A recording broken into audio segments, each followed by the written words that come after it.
All right, folks, I'm going to be honest with you.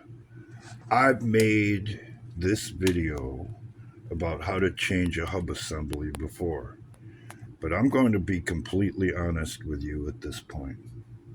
You should not need someone to produce a video to show you how to do this. And if you pick up one of these and you can't figure out how to do what amounts to be the simplest job on an entire car, because that's what a hub assembly is, besides changing a shock, it really doesn't get much simpler. Don't do it. Put the wrench down and slowly back away, because you're going to do more harm than good. And it has to do with the fact the way they build these things nowadays. If you don't know what you're doing or understand that you are in a delicate position with the part you have in your hand or what have you, things are going to probably go horribly wrong.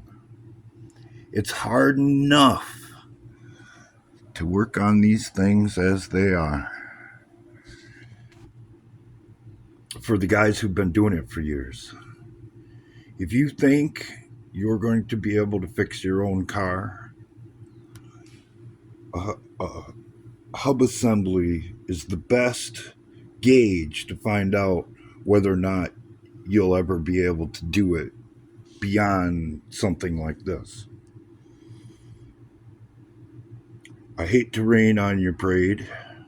I understand that everybody would like to learn how to do it, understand how to do it, the procedures and all that kind of stuff. How you got to think, and that's all a factor. But it's not worth gaining that education anymore.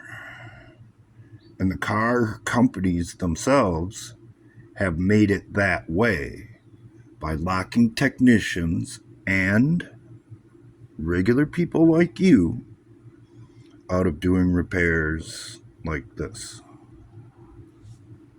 Because by today's standards, this is an old car. And the reality of it is, if you're going to be dealing with hub assemblies and wheel bearings, they don't do it like this anymore. And that's a whole nother video to explain to you why, but it boils down to the same thing I've touched here. They want the work. The factory wants the work, and they don't want anybody else doing it. It's just that simple.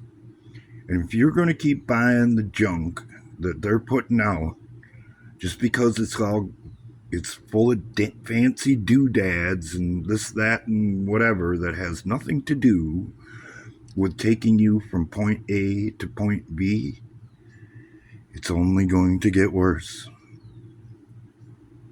And all you have to do is gauge what the automotive industry is, not when this car was built, but today.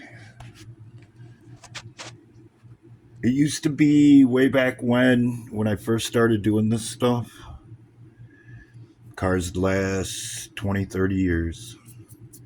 In the Rust Belt where I am, would you have to do things to them along the way to get them there? You sure would. But after that, it became less than 20, and there wasn't much you could do to them on the in-between.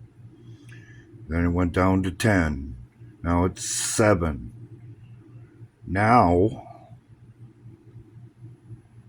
dealerships can't get customers to their driveway in $75,000 trucks when they buy them and drive them off the lot. Whose fault is that? In the end, it's our own damn fault, because we keep buying the junk they sell us. So, like I said, I don't want to rain on your parade, But if you can't figure out how to do this job just by looking at it, don't do it. Put the wrenches down and slowly back away, because it's only going to cost you more money if you decide to go ahead and take the plunge anyway.